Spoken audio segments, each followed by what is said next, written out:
Should I self-manage or hire a professional management company? Honestly, there's no real wrong answer, but just understand that we, as San Diego landlords, live in a very litigious society, especially in San Diego, where the one judge wants you to fail. They don't want you to be a money-hungry, greedy landlord that takes all your money and squanders it away and keeps on paying that high, whatever the story is, right?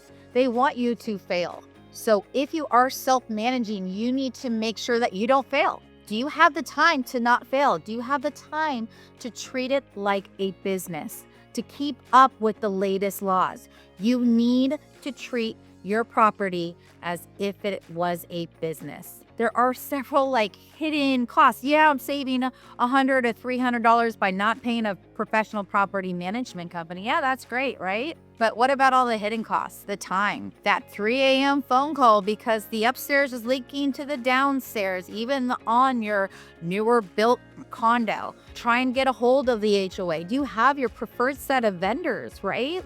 That's crazy. If you get that 3 a.m. phone call, are you going to answer or are you going to think it's spam? Well, if you don't answer, then it's going to cause more damage. So you need to make sure that you answer that phone at all times. You are on call 24 hours a day, 7 days a week as a self-managing landlord. Is that something you want? I don't know. Your choice. You're saving $300 a month. Woo-hoo. But what is your time really worth? Do you have that relationship with the remediation company that will jump when you ask them to jump? Or how about the subcontractors, the plumber, the electrician, the appliance vendor? Right now it's been raining in San Diego. Do you have a roof contractor that will jump because you give them a great volume of discount? Or are you just Joe Smo calling up from the street and they have no existing relationship with you, which they shouldn't because you own that one or few properties, right? But a property management company does have those relationships with the vendors. When there's that rain, we could get that vendor off to tarp the property right away versus wait several days. Well, it's still going to pour down torrential rainpour in San Diego and you're just, stuck holding the bag. You're tarping the property yourself, hoping that brick doesn't fall on that resident and the resident's complaining because of XYZ. Is it really worth it? Again, your choice, right? So maintenance calls, the preferred vendors. How about the accounting? We're busy. We need to take our kids to soccer. You want to have peace of mind. You want to travel. You want to be on the beach. You want to go surfing. But now you have to be the accountant too. Do you want to make sure that you get the rent? How are the residents going to pay rent? Oh, I'm just going to give them the bank account information. That'll be great. And then they could just deposit it into my Wells Fargo bank account because all is good. Yeah, that's great when it works. But what happens when it doesn't? That would not be fun.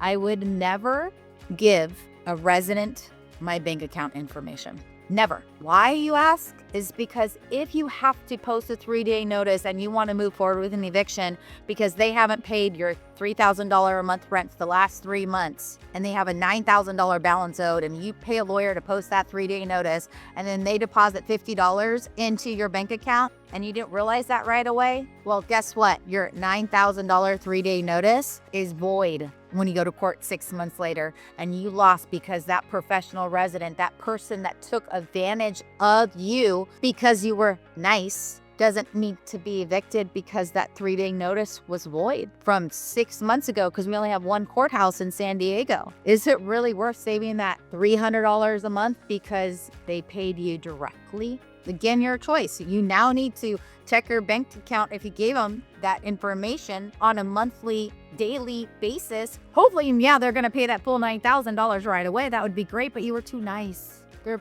dog passed away. They needed new tires on the car.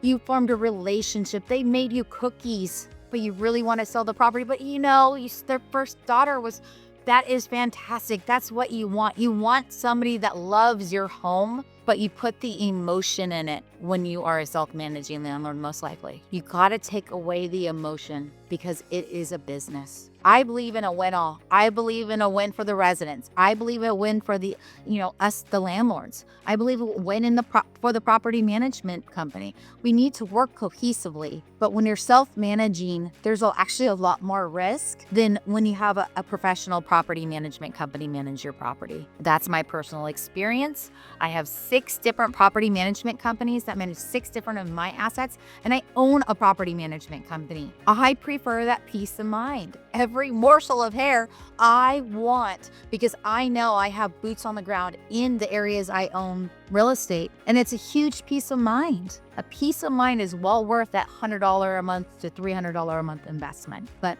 could I self-manage? 100%. I mean, I do it for a living. Do I? Personally, not for my properties that are 3 hours away. So it's your choice, having boots on the ground, having your neighbor, right there that might be the handyman Sam. It would be great to have, but there's just more to that when you are being a landlord. Are your leases in compliance? Do you have a refrigerator, or is the refrigerator the residence? Do you have the new laws that say this needs to be done? Do you have the bed bug addendum? Do you have the mold disclosure addendum? Do you have it if it's in a flood zone or not? Do you have all the disclosures that we're changing every day that's really hard to keep up with? I mean, you have to be a part of the apartment association, at least, at minimum, to make sure that you are in compliance and your lease is valid, because the last thing I want is somebody to take advantage because you didn't say that it was a rent-controlled property, or you didn't mention that, hey, this is in a flood zone. Do they have renter's insurance? Are you mandating that? How are you doing that? What is the key things that you need? So no wrong answer. In my personal opinion, if you do want to self-manage, do not use a lease that you just made up. Hire a property management company to do at least a tenant placement only. Check back with said property management company every year, or they'll reach out to you to make sure that your leases are in compliance. But treat it like a business. Let's create a win all together. My name's Danielle Brooks, owner broker Beyond Property Management. Nice to meet you.